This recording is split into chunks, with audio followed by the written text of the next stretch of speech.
नमस्कार, सुप्रभात, good morning. मैं ऋतु आचार्य। कैसे हैं आप लोग? और मैं अपने चैनल पे आप सभी का स्वागत करती हूँ। आज मैं बात करने जा रही हूँ कि ज़िंदगी जीने के लिए क्या चाहिए। आई नो 3 चीज़ें, रोटी, कपड़ा और मकान।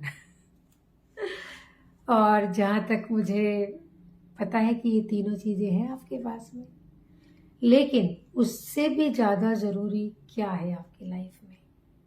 आपकी फिटनेस, आपकी सेहत। क्योंकि अगर आपकी हेल्थ ही सही नहीं है तो आप अपने वेल्थ को एंजॉय कैसे करेंगे? सही बोल रही हूँ ना? मैं आज आप लोगों को बहुत सिंपल सी एक्सरसाइज, स्पेशली मेरी जितनी भी फीमेल फ्रेंड्स हैं यूट्यूब पे और फिर लड़कियां हैं जितनी भी, तो उन सबको मैं बहुत छोटे छोटे से ऐसे एक्सरसाइज बताऊंगी कि जो आप कहीं भी कर सकते हैं। एक्सरसाइज करने के लिए बिल्कुल भी ज़रूरी नहीं है कि आपको जिम ही जाना पड़े, लेकिन हाँ, फिट रहने के लिए आपको खुद के लिए कम से कम रोजाना एक 20 मिनट आपको खुद को देना पड़ेगा। Only 20 minutes. आप जब खुद के लिए ये 20 मिनट निकालना शुरू करेंगे ना, ट्रस्ट मी, बिलीव मी, आप 3 दिन में, 4 दिन में, मैक्सिमम एक हफ्ते में आप मुझे कमेंट करके बोलेंगे कि नो, इट्स फील गुड। मुझे खुद के अंदर एक अच्छा फील हो रहा है, एक कॉन्फिडेंस आ रहा है। क्योंकि देखिए, जब तक आप फिट नहीं होते हैं ना, तो आपका कॉन्फिडेंस लेवल भी मानो न मानो लो हो जाता है। क्योंकि ये मैंने खुद फील किया हुआ है। मैं आई एम स्ट्रगलिंग, बहुत सारी बीमारियों से भी मैं जूझ चुकी हूँ। लेकिन अल्टीमेट जो मैंने देखा कि जो मैंने इसको रेगुलर किया है, मेरे एक्सरसाइज, खुद पे जो ध्यान दे के, समय दे के मैंने, तो मैं बड़ी से बड़ी बीमारियों से निकल के आज आप लोगों के सामने बैठी हूँ। तो वो बोलते हैं ना कि हर चीज़ दिमाग में होता है। आप इसको जैसे रेडी करोगे, ये वैसे ही रेडी होगा। अगर आप इसको रेडी करोगे कि नहीं, मुझे फिट रहना है, मुझे फिट रहना है, बहुत सारी औरतों को ऐसा लगता है कि हमारे पास तो समय है ही नहीं, क्योंकि सुबह हस्बैंड को ऑफिस जाना होता है, बच्चों को स्कूल जाना होता है, इन सब के बीच में हम अपने लिए क्या टाइम निकालें? कोई बात नहीं। उनके जाने के बाद भी आप अपने लिए 20 मिनट निकाल ही सकती हैं। And trust me, believe me, ये 20 मिनट जब आप अपने लिए निकालेंगे ना, आपको खुद में वो चेंजेस पता चलेगा, फील होगा। और डेली एक बार आप खुद को ही मिरर में देखें। After the exercise, regular the exercise, you feel confident about your self. और खुद को थैंक यू भी बोला करिए रोज कि इतने सारे काम के बावजूद शाबाश, मैंने खुद को टाइम दिया। सो मैं ये थेरेपी रोज करती हूँ। जब भी मैं खुद के लिए कुछ करती हूँ, स्पेशली अपने लिए जब समय निकालती हूँ, चाहे वो कुछ भी हो, एक्सरसाइज तो डेफिनेटली मेरी रोज की ड्यूटी है। मैं पिछले 15-16 सालों से कर रही हूँ। अगर मेरे काम में अगर सुबह सुबह जल्दी शूट भी होता है, तो मैं आधा घंटा पहले उठती हूँ। अगर 6 बजे का कॉल टाइम है तो मैं 4:30 बजे भी उठ के एक्सरसाइज मिस नहीं करती हूँ। खुद को थैंक यू बोलने से, खुद को अप्रिशिएट करने से भी एक अलग कॉन्फिडेंट आता है, और ये पता चलता है कि भाई आज हमने अपने लिए टाइम निकाला। हर रोज एक्सरसाइज करने के बाद में आप खुद को शाबाशी दो, वाह क्या काम किया तुमने। गाइस, अब मैं शेयर करने जा रही हूँ वीडियो। बहुत ही छोटी छोटी एक्सरसाइज आप कहीं पे भी कर सकते हैं। घर के किसी भी कोने में आप इसको कर सकते हैं। बहुत थोड़ी सी जगह चाहिए, और ऐसा कुछ नहीं है कि आप नहीं कर पाएंगे, आप बिल्कुल से कर पाएंगी, ये मेरा पूरा पूरा विश्वास है। सो अगर अभी तक आप लोगों ने मेरे चैनल को सब्सक्राइब नहीं किया है तो जल्दी से सब्सक्राइब कीजिए, क्योंकि अभी तो मैं आपको एक्सरसाइजेस दिखाने वाली हूँ, लेकिन इसके बाद खाने की भी बहुत सारी रेसिपीज देने वाली हूँ।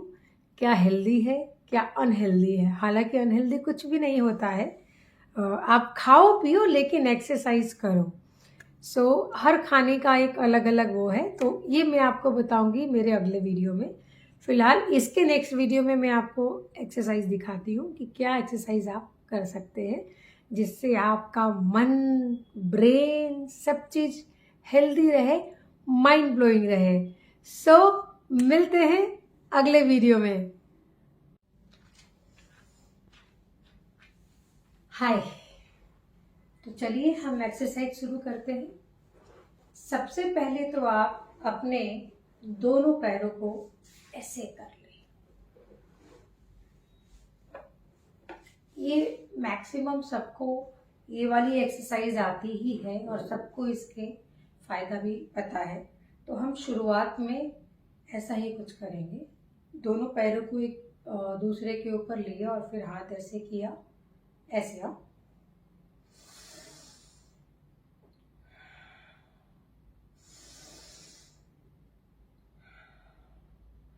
हमें मुंह से सांस लेना है और नाक से सांस को छोड़ना है, ताकि ये पेट से होके इनहेल हमारे सर से जाके जाए, राइट। और ये हमको शुरुआत में 20 टाइम्स करना है। कितनी बार? 20 टाइम्स। और 20 बार अगर आप नहीं कर पा रहे हैं तो आप 10 बार करिए और रोज 5 टाइम आप इसको बढ़ाइए। ठीक है, क्लियर। नाउ सेकेंड एक्सरसाइज जो हमारा है वो हम पैर को ऐसे करेंगे। इससे क्या होगा, हमारा ये जो थाई है, ये थाई के अंदर एक अलग सा स्ट्रांगनेस आएगा, जो कि हम औरतें दिन भर खड़ी रह के किचन में या मार्केट में बहुत सारे जगह हम लोग जाते हैं, काम करते हैं, तो हमें उस समय पता नहीं चलता, बट एक्चुअली ये जो पेन होता है हमारा, इससे आपको ये रिलीफ भी मिलेगा। So what we do, joints, ये दो पैर है, इसको ऐसे लिया, इसको ज्वाइन किया and then we do butterfly. इसको भी हमको तकरीबन आप अगर नए नए बिगनर हैं तो 5 मिनट कीजिए, लेकिन 20 मिनट तक आपको इसमें जाना है। मैं इसको आधे घंटे तक कर सकती हूँ बड़े आराम से, लेकिन मुझे ये करते हुए वक्त हो गया है। ठीक है, तो इसको आप कितनी बार करेंगे? 20 टाइम्स एटलीस्ट आप शुरुआत में करेंगे, राइट। फिर हम आते हैं ऐसे, दो नीज को ऐसे रखा, ठीक है, इसको हमने पीछे किया। ये एक्सरसाइज से क्या होगा, आपका जो ब्लड सर्कुलेशन है वो भी पूरी बॉडी में जाएगा और ये वाला पार्ट आपका कम भी होगा और बैलेंस भी होगा। So what we have to do, like this, फिर आराम से बैठ जाइए, बिल्कुल आराम से, और अब आप करिए ऐसे।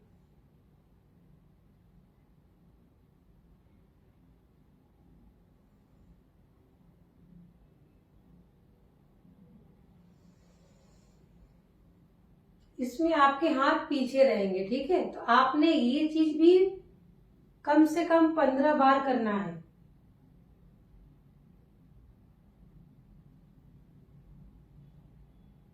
ठीक है, अब दूसरा सेम इसी पोजीशन में हाथ को भी ऐसे लाना है,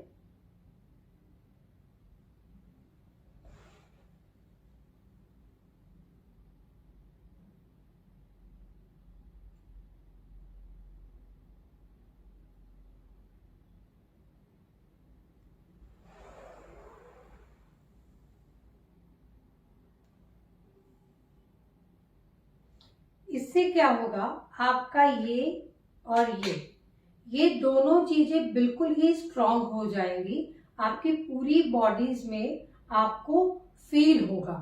तो पहला वो और दूसरा ये वाला स्टेप आपको करना है। थर्ड स्टेप जो है, आप किसी भी चेयर पे या किसी भी चीज पे कर सकते हैं ये एक्सरसाइज। आप ऐसे बैठेंगे, ठीक है, उसके बाद में ये दोनों हाथ आपका यहाँ पे रहेगा, ठीक है। And what you have to do like this, ठीक है।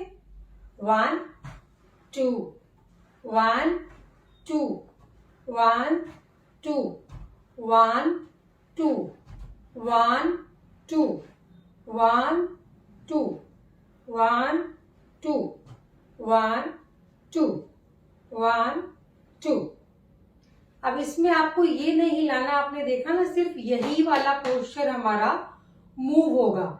इससे क्या होगा, हमारे ये लेग भी स्ट्रांग होंगे और ये जो पार्ट है इसको भी एक स्ट्रेंथ और सपोर्ट मिलेगा। Got it? Okay. And third exercise, नहीं थर्ड नहीं, मतलब ये वाला जो खड़े खड़े वाला एक्सरसाइज है, you have to spread your leg. आप जितना भी कर सकते हैं। उसके बाद आपको नीचे जमीन तक जाना है।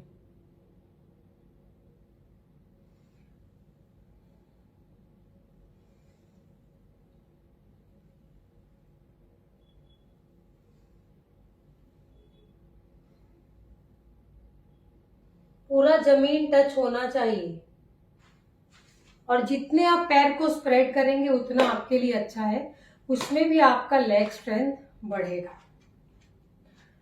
Third, it's a very simple है, ये बहुत बेसिक एक्सरसाइज है, लेकिन ट्रस्ट मी हिप्स के लिए बहुत ही अच्छा और मज़ेदार है, और ये करोगे तो आपको डांस के मूव्स भी आ जाएंगे।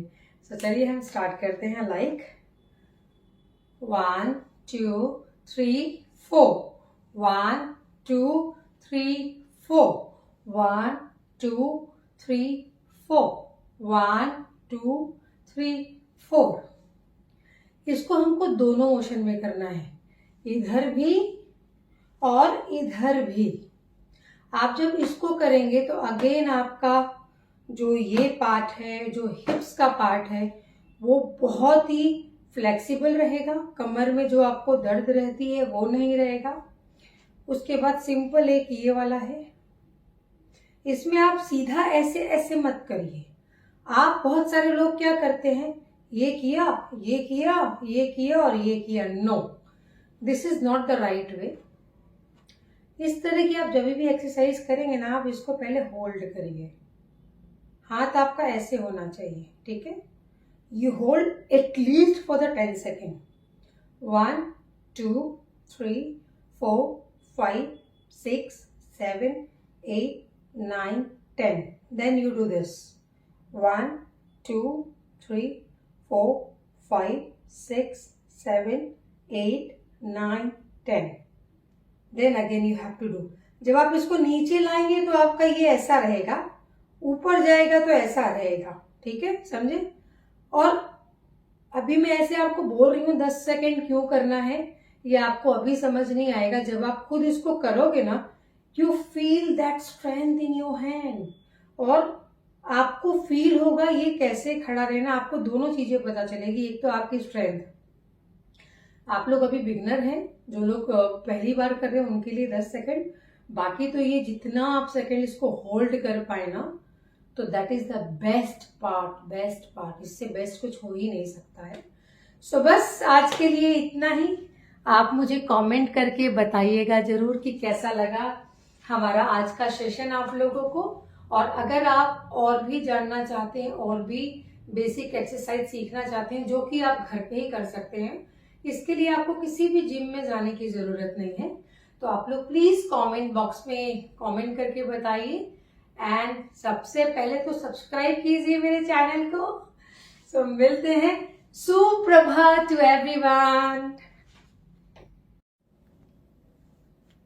हाय नमस्कार, मैं हूँ रितु आचार्य। कैसे हैं आप लोग? होप आप सब भी बहुत अच्छे और मजे में होंगे।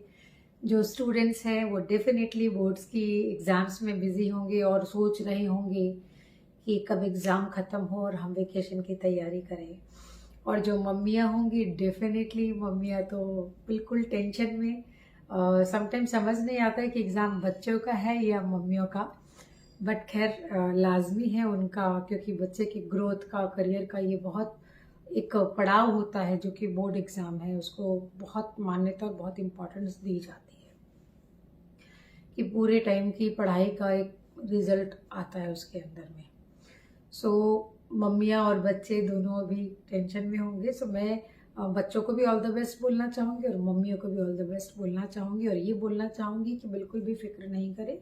पूरे साल बच्चे ने पढ़ाई की और हर कोई अपना 100% ही देता है। सो जस्ट बिलीव देम और उनके साथ खड़े रहिए। Marks doesn't matter to some time कि उसको 100% ही आना चाहिए, ऐसा कोई भी ज़रूरी नहीं है। बाकी की क्या क्या चीज़ों में वो अच्छा है, मैं इस मुद्दे पर और इस चर्चे पे आपके साथ अभी बात करना चाहूँगी। तो जैसा कि आप लोगों को पता है कि मैं रितु आचार्य हूँ, और जैसा कि मुझे पता है कि अभी तक आप लोगों ने मेरे चैनल को सब्सक्राइब नहीं किया है, तो प्लीज़ सब्सक्राइब कर लीजिए और बेल आइकन को दबा दीजिए, ताकि हमारे आने वाली वीडियोस आपको पता चले कि हम किस टॉपिक पे आ रहे हैं, किस इस पे आ रहे हैं। आज मेरा सवाल और मेरी जो बातें हैं वो बड़ी नॉर्मल सी बातें हैं, बड़ी आम सी बातें हैं, जो कि हर एक औरत फील करती है। मेरा एक सवाल है आप लोगों से, हाउस वाइफ और working women, what is the different to them? They are equal? This is my question. They are equal और they are different? See guys, according to me and I strongly believe, उन दोनों की ही जो भूमिका है वो अपने आप में ही काबिले तारीफ है। काबिले तारीफ तो सबसे पहली बात ये है कि औरत ही होना। सो मैं कभी कभी खुद पे बहुत प्राउड फील करती हूँ कि मैं एज इन वुमेन मेरा जन्म हुआ है। मैं बहुत सारे रिश्तों को समझ पा रही हूँ, उसकी गहराई को समझ सकती हूँ, उस फीलिंग को फील कर सकती हूँ। जब मैं छोटी थी तो मेरे माँ बाप ने मुझे किस तरह से बड़ा किया है। मैं जॉइंट फैमिली से रही हूँ and I still believe in the joint family, because joint family आपको बहुत ज़्यादा सपोर्ट और इतना ज़्यादा आपका स्ट्रेंथ बढ़ाता है कि जिसकी कोई लिमिटेशन नहीं है। क्योंकि अगर 4-6 लोग हैं तो आप 4-6 लोगों से अलग अलग चीज़ें सीखते हो, आपके अंदर नॉलेज ज्ञान बढ़ता ही बढ़ता जाता है। हाँ, मैं क्या बात कर रही थी कि औरत होने पे मुझे गर्व है, नाज है, और मैं अगले जन्म में भी टू बी ऑनेस्ट औरत ही बनना चाहूँगी। क्योंकि इसमें जो सुकून है, पहले बेटी बनी, फिर सिस्टर बनी मैं, फिर मैं किसी की लाइफ में उसकी वाइफ बनी, उसके बाद मैं माँ बनी, थोड़े टाइम बाद मैं भी सासू माँ बनूंगी। तो ये जो एक ब्यूटीफुल सा जर्नी है ना औरतों का, जो कि आजकल की औरत घर और बाहर दोनों मैनेज करती है, तो ये जो एक्सपीरियंस है ना, वो एक औरत होने में ही मज़ा आता है। और दूसरा, औरत होने के और भी बहुत सारे फायदे हैं, बहुत सारे फायदे हैं।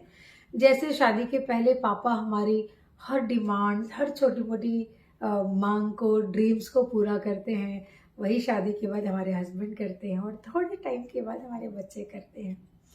सो ये सारी चीज़ें और खुशियाँ एक फीमेल ही फील कर सकती है, और जो कि मैं फील करती हूँ। हाँ, तो मेरा सवाल था, देखो मैं कहाँ से भटक गई।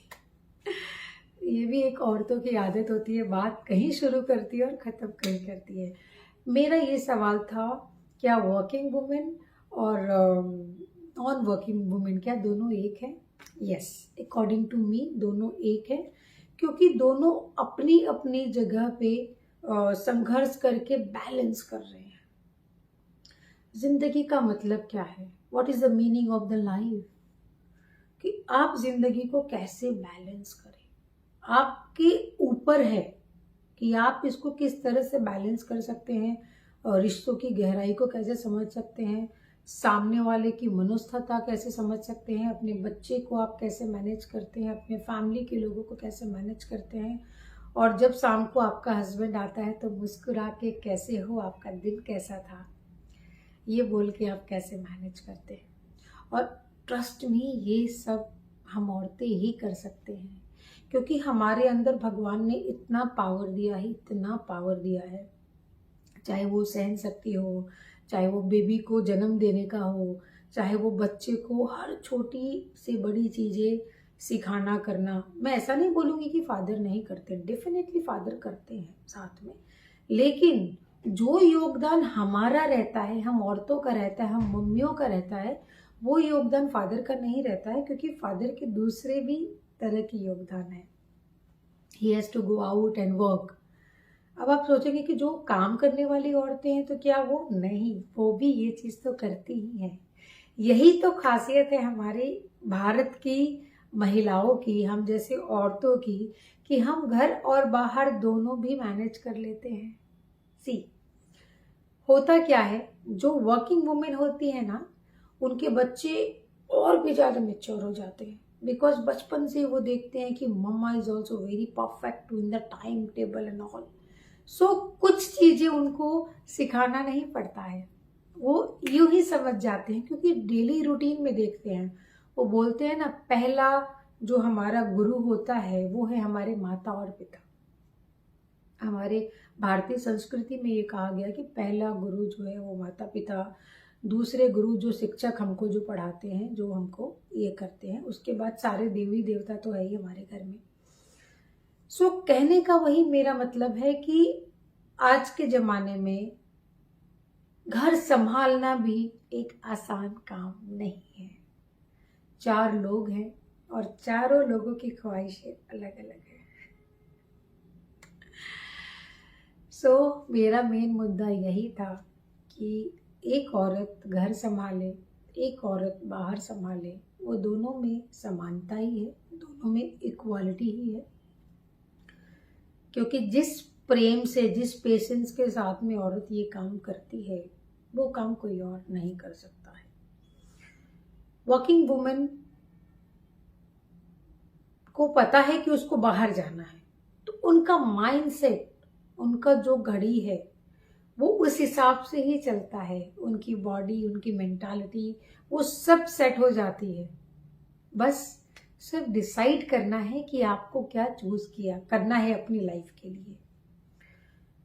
ना काम करना बुरी बात है, ना घर पे रहना भी बुरी बात है। वो कोई शर्म की बात नहीं है कि आप घर पे हैं, तो वो भी एक बड़ा काम ही आप कर रहे हैं। सो ये था मेरा टॉपिक, और सभी बच्चों को बहुत बहुत सारी good luck and good wishes. आज मेरा मन ऐसे ही कुछ बात करने को कर रहा था। अभी मैं एक और टॉपिक पे बात करना चाहती हूँ अपने अगले वीडियो पे। सो अब अगर अभी तक आप लोगों ने सब्सक्राइब नहीं किया तो please subscribe my channel. Thank you. नमस्कार, मैं हूँ ऋतु आचार्य। फिर से आ गई हूँ मैं आप लोगों के सामने, आप लोगों की डिमांड पे। कहानी का दूसरा भाग आप आई एम श्योर जानना चाहते हैं, तो मैं कहानी के दूसरे भाग को लेके आई हूँ। और बहुत बहुत थैंक यू एंड शुक्रिया मेरे चैनल को सब्सक्राइब करने के लिए और कमेंट में दूसरे भाग को जानने की जिज्ञासा को प्रकट करने के लिए। सो मैं सच में बहुत बहुत ज़्यादा खुश हूँ। मेरे पास शब्द नहीं है आप लोगों को थैंक यू बोलने का। मतलब नहीं समझ आ रहा है कि मैं आई एम ओवरवेलमिंग। वो क्या है ना, जब ऐसा कुछ होता है ना आपके ज़िंदगी में, जब आपको अप्रिसिएशन मिलता है किसी भी काम का, किसी भी छोटी सी काम का, तो आपका जो एनर्जी लेवल है ना वो 4 गुना बढ़ जाता है। और आप हमेशा एक छोटी सी अप्रिसिएशन के लिए अपने अपने जीवन में बहुत सारे जद्दोजहद करते हैं। कभी मिलता है, कभी नहीं मिलता है। सो कुछ लोग सोचते रहते हैं कि क्यों मैंने इतना किया बट मुझे अप्रिसिएशन नहीं मिलता। तो ऐसा भी होता है, लेकिन वैसे लोग भी हार नहीं माने जैसे कि मैंने हार नहीं मानी। मुझे सच में यकीन नहीं हो रहा है कि मैं यूट्यूब चैनल पे कंटिन्यूस इतनी सारी वीडियोस बना पाऊंगी, लेकिन आप लोगों की अप्रिसिएशन की वजह से वो बोलते हैं ना, जब जागो तब सवेरा। तो मेरी कहानी भी कुछ ऐसी ही है। मुझे भी अच्छा लगता है अप्रिसिएशन, डेफिनेटली हर किसी को अच्छा लगता है कि आप उसकी थोड़ी सी तारीफ कर दे। मैं खुद को पहली बात तो बहुत ज़्यादा परफेक्ट नहीं समझती हूँ। मैं जो वीडियोस भी डालती हूँ बिल्कुल रॉ होता है। मुझे एडिटिंग करनी भी नहीं आती है, क्योंकि वो मेरा फोटे नहीं है। लेकिन मुझे ऐसा लगता है कि मैं जैसी हूँ वैसी ही आपके सामने आऊँ। कई बारी बोलने में भी मैं भूल जाती हूँ। जैसे ये आ रहा है तो बहुत सारे लोगों ने मुझे सजेशन भी किया कि ये चीज़ मत लाओ, लेकिन मैं कोशिश करती हूँ, लेकिन मैं क्या करूँ, मैं एक्टर तो हूँ नहीं, और ना ही मेरे पास ऐसा स्पेशल कैमरा है कि एक एक डायलॉग लूँ, जूम करूँ, वो करूँ। सो नहीं होता है मुझसे, मैं जो हूँ ऐसी ही हूँ, और मुझे खुशी है कि मेरी ऑडियंस ने मुझे ऐसे ही एक्सेप्ट किया है, बिल्कुल प्योर, नो फिल्टर, नथिंग। हाँ, तो मैं मुद्दे की बात पे आती हूँ कि आखिरी मुलाकात में ऐसा क्या था कि उनको जो आखिरी मुलाकात करना पड़ा, मतलब वजह क्या थी उनके आखिरी बार मिलने की। दरअसल था ऐसा कि प्रेमा और साहिल बचपन से ही एक दूसरे को जानते थे। वो दोनों बचपन से ही एक दूसरे को जानते थे और बचपन से ही एक दूसरे को पसंद भी किया करते थे, क्योंकि वो लोग एक ही कॉलोनी में रहते थे और बचपन से एक साथ स्कूल किया, एक साथ कॉलेज किया। उन दोनों को एक दूसरे की हर एक बात पता होती थी, लाइक अच्छी बात हो, बुरी बात हो, जैसी भी बात हो, उनको हर चीज पता था। उनके अंदर इतनी ट्रांसपेरेंसी थी कि वो उसके हाव भाव से समझ जाते थे कि अभी प्रेमा को क्या चाहिए। तो यही एक अपने आप में आप दोस्ती कह ले, मोहब्बत कह ले, एक बहुत बड़ी मिसाल है कि जब सामने वाला व्यक्ति आपको देखकर ही अनुभव कर ले कि आपको किस चीज की जरूरत है, आपकी आंखों में ही वो पढ़ ले। कितना अच्छा लगता है ना ऐसा। मुझे तो बहुत अच्छा लगता है अगर कोई मेरा करीबी दोस्त, इवन मेरे कोई करीबी फैमिली वाले मेरे चेहरे को ही पढ़ के अनुभव कर ले कि मैं क्या महसूस कर रही हूँ। तो इतना उनका प्यार इस तरह था, और चूंकि बचपन से वो दोनों साथ में रहे थे तो उनको ये नहीं महसूस हो रहा था कि इसे मोहब्बत कहते हैं या इसे क्या कहते हैं। फिर जैसा कि वही होता है कि ग्रेजुएशन के बाद आपको मास्टर्स के लिए बाहर जाना पड़ता है, तो जब प्रेमा बाहर जा रही थी तब उनको एहसास हुआ कि यार मैं इसके बिना मैं कैसे रहूंगी, मैं कैसे मैनेज करूंगी, क्योंकि छोटी छोटी बातों पे ही वो दोनों एक दूसरे को समझाते थे, एक दूसरे को सपोर्ट करते थे। कोई भी प्रोजेक्ट हो हमेशा मिल के बनाया, सब्जेक्ट भी दोनों के एक जैसे थे, तो वो फर्क पड़ता था। और शाहिद इसलिए नहीं जा सकता था साथ में क्योंकि वो अफोर्ड नहीं कर सकता था बाहर जाके पढ़ना। फिर क्या हुआ कि जैसे तैसे वो खुश हुआ कि नहीं, तुम्हें अगर ये अपॉर्चुनिटी मिल रही है, तुम्हें ये मौका दिया है, तो तुम जाओ, मैं यहाँ पे तुम्हारे इंतजार करूँगा। जब वो लोग बाहर जाते हैं फिर फोन पे बातचीत उनकी होती है, वो दोनों एक दूसरे को खत लिखते हैं। फिर धीरे धीरे उन्हें ऐसा पता चला कि वो दोनों एक दूसरे से बहुत प्यार करते हैं, मतलब इतनी मोहब्बत जिनका एहसास उनको दूर जाने के बाद हुआ। फिर 4 साल के एक लंबे इंतजार के बाद में जब प्रेमा वापस आती है तब वो उसको बोलती है कि मैं तुम्हारे साथ पूरी जिंदगी रहना चाहती हूँ और मुझे तुमसे मोहब्बत है। और दोनों ने अपने प्रेम को एक्सेप्ट किया और एक दूसरे के साथ पूरी जिंदगी निभाने का वचन एक दूसरे को ही दिया। फिर क्या था, अब उन्हें ये तो पता चल गया था। फिर वो दोनों सोचते, बात करते कि अब कैसे अपने घर पे बताएं हम। अच्छा, यहाँ पे कहानी में एक ऐसा है कि दोनों ही अपने परिवार की इकलौती संतान थे, मतलब ये भी अकेला था, वो भी अकेली थी। अब दिक्कत ये थी कि वो अपने घर पे परिवार पे कैसे बोले। जो प्रेमा का परिवार था वो बहुत ही प्रतिष्ठित था अपने समाज में, सोसाइटी में, और उसके जो पिताजी थे अपने समाज में, वो हमेशा उन्होंने विरोध किया था दूसरे कास्ट में मैरिज करना या लव मैरिज के बहुत ही बड़े अगेंस्ट थे। लेकिन ये बात प्रेमा को पता थी, लेकिन प्रेमा को ये भी पता था कि मेरे पिताजी मुझसे इतना प्रेम करते हैं कि वो समझेंगे, मेरी इस भावना को समझेंगे।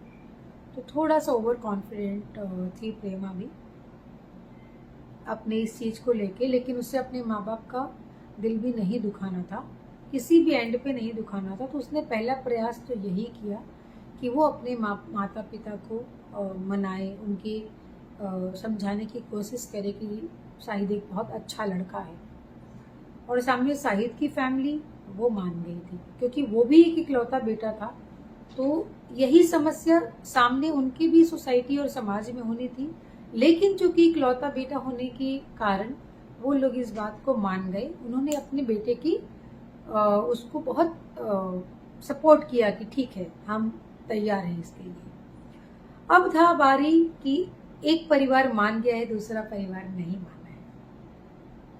फिर ये दोनों मिलते हैं और अंत में एक दिन उसके पिताजी ने फैसला सुना दिया कि मैंने पूरी जिंदगी कभी लड़का पैदा नहीं किया, कभी दूसरी संतान की इच्छा नहीं जाहिर की, क्योंकि मेरे लिए तुम ही बराबर थी। आज तुम्हें पढ़ाई लिखाई करवाने में मैंने कभी कोई कमी कसर नहीं छोड़ी।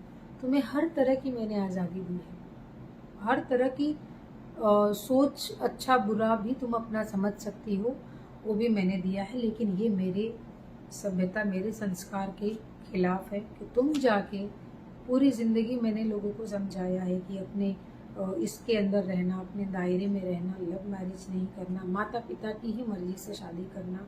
और हमारी फैमिली में पीढ़ी दर पीढ़ी यही चलता आया है। सो तुम चाहो तो तुम्हें छूट है, तुम बदल सकती हो, लेकिन तुम्हारे ऐसा करने के बाद में मुझे शायद आत्महत्या करना पड़ जाए। ये सुनते ही प्रेमा के पैरों तले जमीन निकल गई।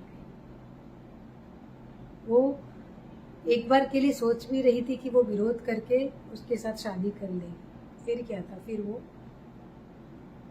मिलती है शाहिद से और शाहिद को सारी सिचुएशंस बताती है। अब देखो दोस्तों, यही है एक सच्ची मोहब्बत की ताकत। जब वो सारी बातों को उसे बताती है तो वो मुस्कुराता है और कहता है कि मैं तुम्हें जितने वर्षों से जानता हूँ उसके दुगने वर्षों से वो तुम्हारे माता पिता हैं, और मैं चाहता हूँ कि तुम अपने माता पिता का मान सम्मान हमेशा रखो। मैं बिल्कुल नहीं चाहता हूँ कि तुम्हारी वजह से, हमारे प्रेम की वजह से एक माता पिता का सर झुके समाज में कहीं भी। मैं तुमसे जरूर शादी करता, लेकिन उनकी मर्जी। मैं घर से भाग जाने में, या मैं नहीं चाहता कि जो वो मेरे बारे में सोच रहे हैं वो वही सोच लेके दम तोड़ दे, या उनको समाज में किसी भी तरह का तिरस्कार का सामना करना पड़े। कहाँ मिलते हैं ऐसे बच्चे, कहाँ मिलते हैं ऐसे बच्चे। सच में मतलब सोच के भी रोंगटे खड़े हो जाते हैं, क्योंकि 1-2 साल का टेम्पररी मोहब्बत नहीं थी, बचपन का प्यार था उनका। और उसके बावजूद फिर दोनों तय करते हैं कि जहाँ वो हमेशा मिला करते थे, शहर की एक लंबी इमारत में, वहाँ पे वो दोनों मिलने जाएंगे एक आखिरी बार। फिर इसीलिए ये मुलाकात होती है उनकी आखिरी मुलाकात। और इसके बाद सच मानो,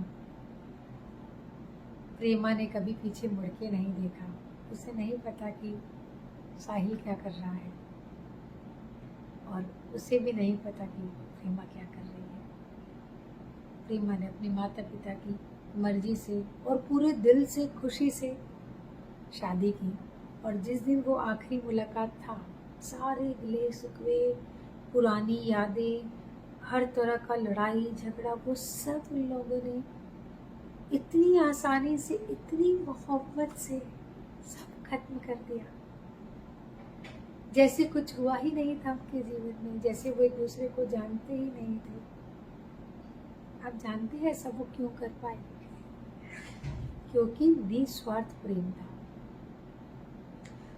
उनके प्रेम में एक दूसरे को पा लेना, एक दूसरे की इज्जत करना, किसी को डिसरिस्पेक्ट करके अपनी मोहब्बत पे अपनी जीत हासिल करना, ऐसा उनका बिल्कुल भी इरादा नहीं था। मेरी भी आंखें भर आई थोड़ी।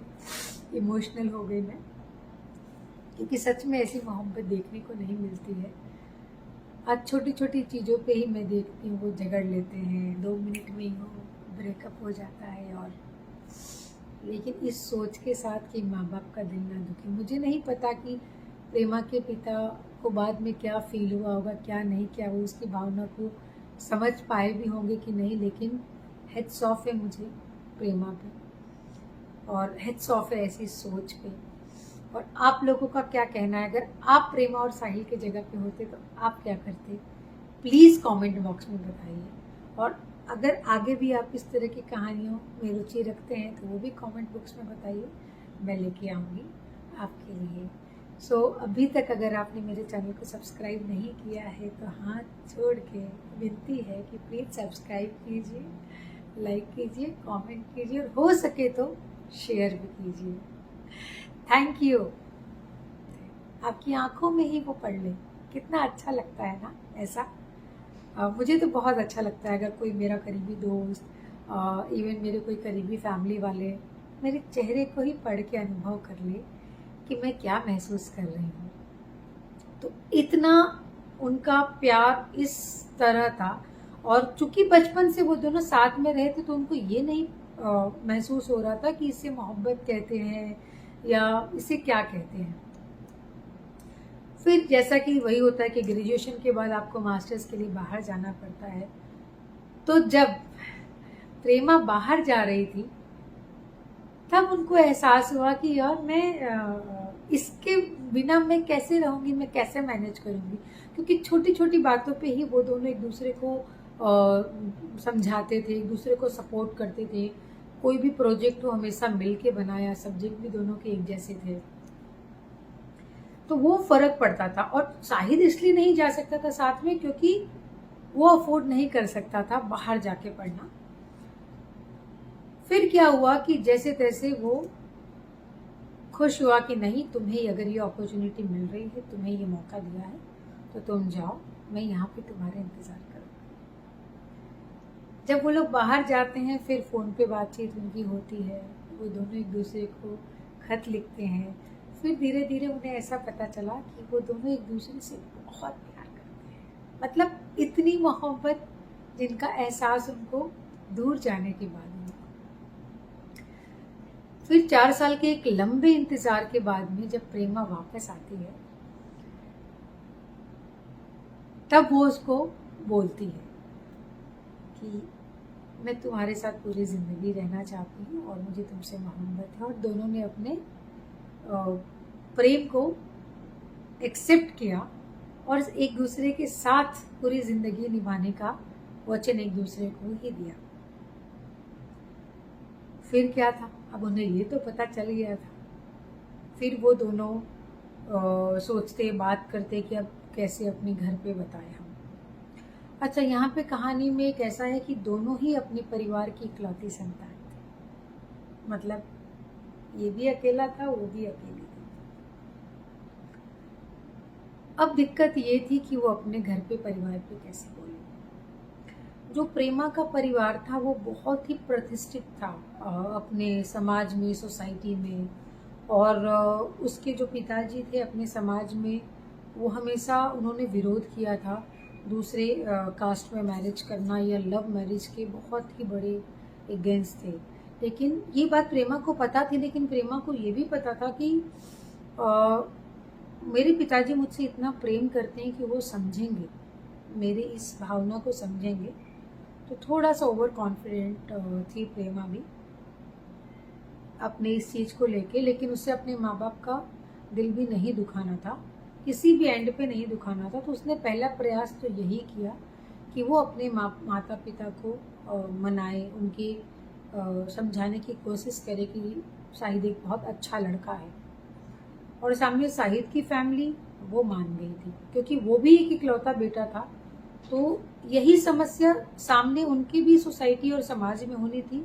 लेकिन चूंकि इकलौता बेटा होने के कारण वो लोग इस बात को मान गए। उन्होंने अपने बेटे की उसको बहुत सपोर्ट किया कि ठीक है, हम तैयार हैं इसके लिए। अब था बारी कि एक परिवार मान गया है, दूसरा परिवार नहीं माना है। फिर ये दोनों मिलते हैं और अंत में एक दिन उसके पिताजी ने फैसला सुना दिया कि मैंने पूरी ज़िंदगी कभी लड़का पैदा नहीं किया, कभी दूसरी संतान की इच्छा नहीं जाहिर की, क्योंकि मेरे लिए तुम ही बराबर थी। आज तुम्हें पढ़ाई लिखाई करवाने में मैंने कभी कोई कमी कसर नहीं छोड़ी। तुम्हें हर तरह की मैंने आज़ादी दी है, हर तरह की सोच, अच्छा बुरा भी तुम अपना समझ सकती हो, वो भी मैंने दिया है। लेकिन ये मेरे सभ्यता, मेरे संस्कार के खिलाफ है कि तुम जाके पूरी ज़िंदगी मैंने लोगों को समझाया है कि अपने इसके अंदर रहना, अपने दायरे में रहना, लव मैरिज नहीं करना, माता पिता की ही मर्जी से शादी करना। और हमारी फैमिली में पीढ़ी दर पीढ़ी यही चलता आया है। सो तुम चाहो तो तुम्हें छूट है, तुम बदल सकती हो, लेकिन तुम्हारे ऐसा करने के बाद में मुझे शायद आत्महत्या करना पड़ जाए। ये सुनते ही प्रेमा के पैरों तले जमीन निकल गई। वो एक बार के लिए सोच भी रही थी कि वो विरोध करके उसके साथ शादी कर ले। फिर क्या था, फिर वो मिलती है साहिद से और साहिद को सारे सिचुएशंस बताती है। अब देखो दोस्तों, यही है एक सच्ची मोहब्बत की ताकत। जब वो सारी बातों को उसे बताती है तो वो मुस्कुराता है और कहता है कि मैं तुम्हें जितने वर्षों से जानता हूँ उसके दुगने वर्षों से वो तुम्हारे माता पिता हैं, और मैं चाहता हूँ कि तुम अपने माता पिता का मान सम्मान हमेशा रखो। मैं बिल्कुल नहीं चाहता हूँ कि तुम्हारी वजह से, हमारे प्रेम की वजह से एक माता पिता का सर झुके समाज में कहीं भी। मैं तुमसे ज़रूर शादी करता, लेकिन उनकी मर्जी। मैं घर से भाग जाने में, या मैं नहीं चाहता कि जो वो मेरे बारे में सोच रहे हैं वो वही सोच लेके दम तोड़ दे, या उनको समाज में किसी भी तरह का तिरस्कार का सामना करना पड़े। कहाँ मिलते हैं ऐसे बच्चे, कहाँ मिलते हैं ऐसे बच्चे।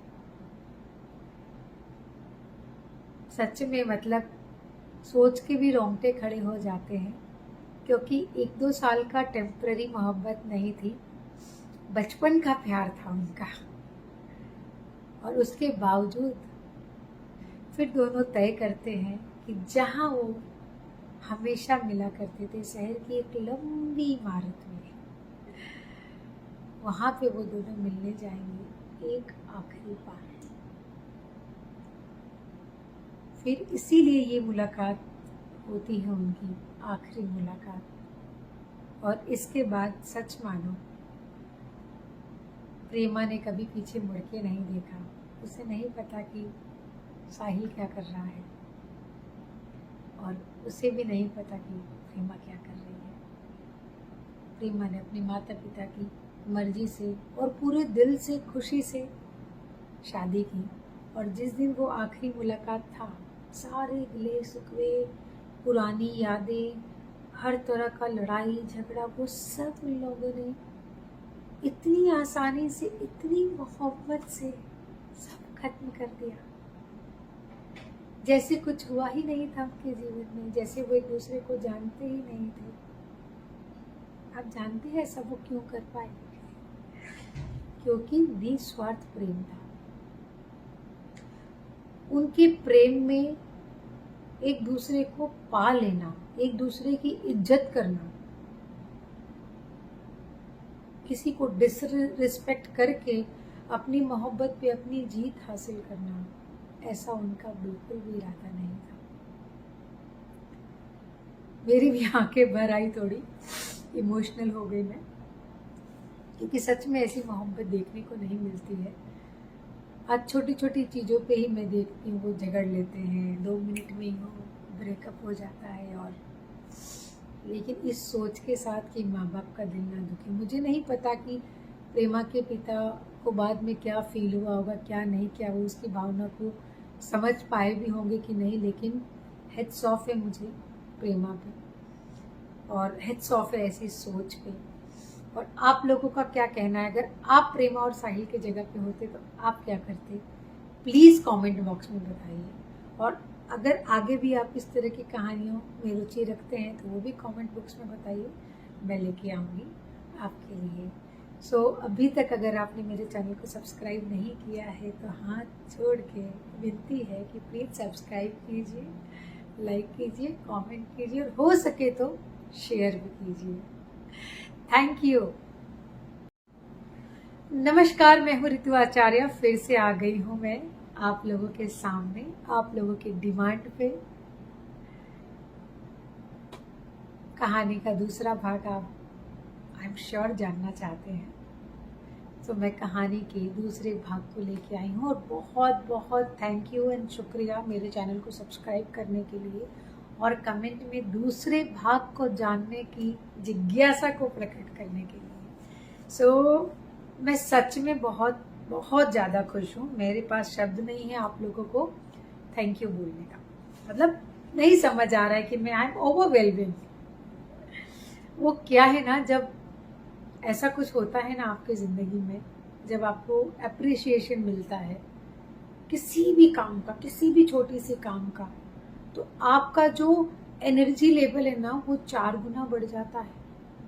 और आप हमेशा एक छोटी सी अप्रिसिएशन के लिए अपने अपने जीवन में बहुत सारे जद्दोजहद करते हैं। कभी मिलता है, कभी नहीं मिलता है। कुछ लोग सोचते रहते हैं कि क्यों मैंने इतना किया बट मुझे अप्रिसिएशन नहीं मिलता।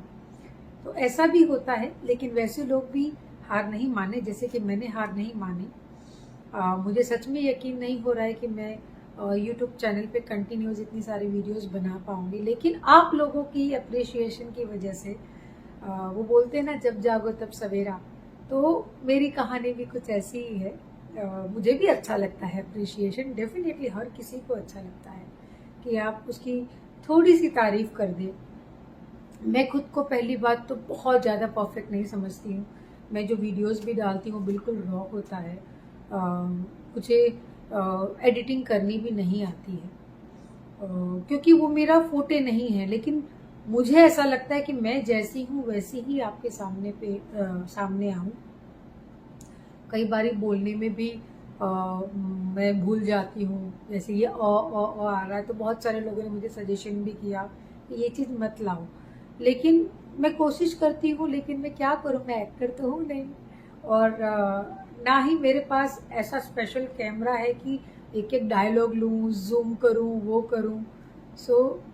नहीं होता है मुझसे। मैं जो हूँ ऐसी ही हूँ और मुझे खुशी है कि मेरी ऑडियंस ने मुझे ऐसे ही एक्सेप्ट किया है, बिल्कुल प्योर, नो फिल्टर, नथिंग।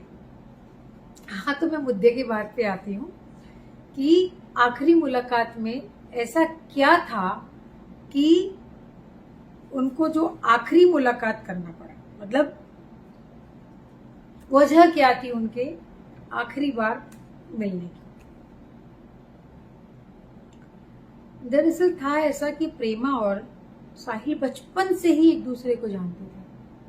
वो दोनों बचपन से ही एक दूसरे को जानते थे और बचपन से ही एक दूसरे को पसंद भी किया करते थे, क्योंकि वो लोग एक ही कॉलोनी में रहते थे और बचपन से एक साथ स्कूल किया, एक साथ कॉलेज किया। उन दोनों को एक दूसरे की हर एक बात पता होती थी, लाइक अच्छी बात हो, बुरी बात हो, जैसी भी बात हो, उनको हर चीज पता था। उनके अंदर इतनी ट्रांसपेरेंसी थी कि वो उसके हाव भाव से समझ जाते थे कि अभी प्रेमा को क्या चाहिए। तो यही एक अपने आप में आप दोस्ती कह ले, मोहब्बत कह ले, एक बहुत बड़ी मिसाल है कि जब सामने वाला व्यक्ति आपको देखकर ही अनुभव कर ले कि आपको किस चीज की जरूरत है, आपकी आंखों में ही वो पढ़ ले। कितना अच्छा लगता है ना ऐसा। मुझे तो बहुत अच्छा लगता है अगर कोई मेरा करीबी दोस्त, इवन मेरे कोई करीबी फैमिली वाले मेरे चेहरे को ही पढ़ के अनुभव कर ले कि मैं क्या महसूस कर रही हूँ। तो इतना उनका प्यार इस तरह था। और चूंकि बचपन से वो दोनों साथ में रहे थे तो उनको ये नहीं महसूस हो रहा था कि इसे मोहब्बत कहते हैं या इसे क्या कहते हैं। फिर जैसा कि वही होता है कि ग्रेजुएशन के बाद आपको मास्टर्स के लिए बाहर जाना पड़ता है, तो जब प्रेमा बाहर जा रही थी तब उनको एहसास हुआ कि यार मैं इसके बिना मैं कैसे रहूंगी, मैं कैसे मैनेज करूंगी, क्योंकि छोटी छोटी बातों पे ही वो दोनों एक दूसरे को समझाते थे, एक दूसरे को सपोर्ट करते थे। कोई भी प्रोजेक्ट हो हमेशा मिल के बनाया, सब्जेक्ट भी दोनों के एक जैसे थे, तो वो फर्क पड़ता था। और शाहिद इसलिए नहीं जा सकता था साथ में क्योंकि वो अफोर्ड नहीं कर सकता था बाहर जाके पढ़ना। फिर क्या हुआ कि जैसे तैसे वो खुश हुआ कि नहीं, तुम्हें अगर ये अपॉर्चुनिटी मिल रही है, तुम्हें ये मौका दिया है, तो तुम जाओ, मैं यहाँ पे तुम्हारे इंतजार करूँगा। जब वो लोग बाहर जाते हैं फिर फ़ोन पे बातचीत उनकी होती है, वो दोनों एक दूसरे को खत लिखते हैं। फिर धीरे धीरे उन्हें ऐसा पता चला कि वो दोनों एक दूसरे से बहुत प्यार करते हैं, मतलब इतनी मोहब्बत जिनका एहसास उनको दूर जाने के बाद हुआ। फिर 4 साल के एक लंबे इंतजार के बाद में जब प्रेमा वापस आती है, तब वो उसको बोलती है कि मैं तुम्हारे साथ पूरी जिंदगी रहना चाहती हूँ और मुझे तुमसे मोहब्बत है। और दोनों ने अपने प्रेम को एक्सेप्ट किया और एक दूसरे के साथ पूरी जिंदगी निभाने का वचन एक दूसरे को ही दिया। फिर क्या था, अब उन्हें ये तो पता चल गया था। फिर वो दोनों सोचते, बात करते कि अब कैसे अपने घर पे बताए हम। अच्छा, यहाँ पे कहानी में एक ऐसा है कि दोनों ही अपने परिवार की इकलौती संतान थे, मतलब ये भी अकेला था, वो भी अकेली थी। अब दिक्कत ये थी कि वो अपने घर पे परिवार पे कैसे बोले। जो प्रेमा का परिवार था वो बहुत ही प्रतिष्ठित था अपने समाज में, सोसाइटी में।